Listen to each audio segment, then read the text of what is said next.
I think that's what most people are looking for. I think they're looking for an answer outside of themselves, and they're never going to find it. I think by this time I realized it was something in me. I met a man here in Toronto. He was one that originally got me involved in studying this, Ray Stanford. And he told me if I didn't like the results I was getting in my life, that I was going to have to change me because they were my results. And he said, if you're going to change you, you're going to have to find out something about yourself. And that seemed to make sense. I don't think it was an earth-shattering idea. It wouldn't give anybody a brain hernia, but it made a hell of a lot of sense to me. So I started to study myself. I found most people don't know who they are. They really don't.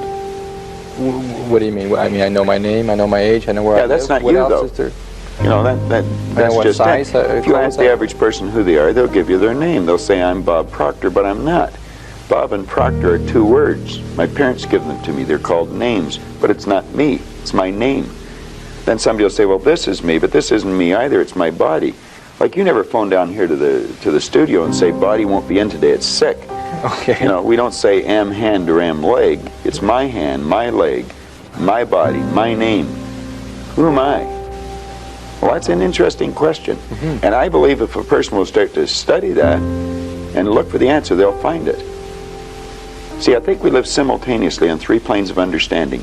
We're spiritual creatures, we have an intellect, and we live in physical bodies.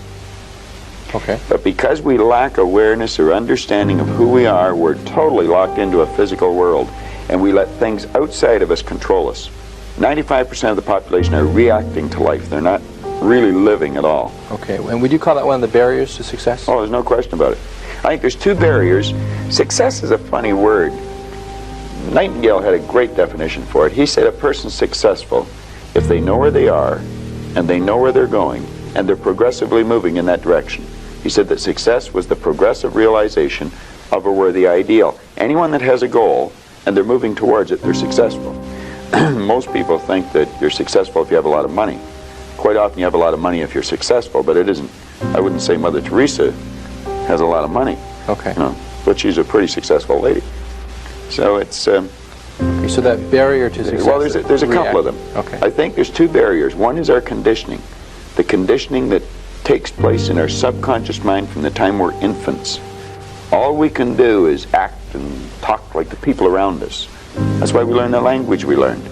If there was 10 languages spoken in our home, we'd learn 10 languages without any trouble. There's usually one, and that's the only one we ever learn. And we grow older and we think, oh, I couldn't learn another language. We could learn 100 if we wanted to. You can do anything. But I think we're conditioned. We have a real strong conditioning, usually with not some very good ideas. And then that's the barrier that's inside us. The one that's outside of us is our environment. We have a tendency to act like everybody around us. And if you think about this, it doesn't make a lot of sense.